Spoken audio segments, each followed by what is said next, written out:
You could tell that Aaron Boone knows the terrain, can't you? He has played in New York. He has covered the Yankees. He knows what it's about, and you're absolutely right. You're trying to win a championship, but the thing that he focused on the most in this press conference and dealt with a lot of questions is what you just talked about, the relationships with the players. I loved what he said about being honest and forthcoming so that if you ever have to deliver negative news, that relationship has already been established, so it's easier to deliver that.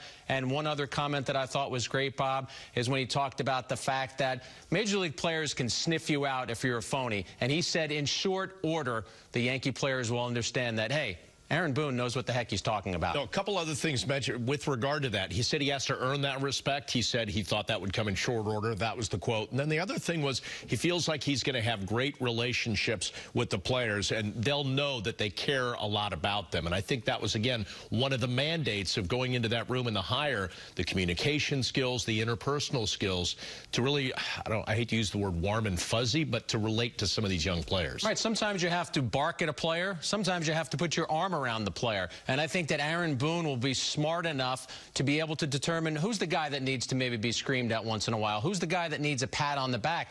That's your job every day as a manager. You have 25 different personalities that you have to handle. Bob, even when he got to the idea about analytics, not only does he embrace analytics, but he said, hey, it's my job to understand the guy who you can overwhelm with information and the guy who maybe just wants a little dose of analytics. In his game, maybe he's more of a free swinger and he doesn't want to know every little bit of information because it clogs up his brain. I thought Aaron Boone was terrific in this press conference. You could see in small doses why the Yankees were so excited with that 7-hour interview that he had.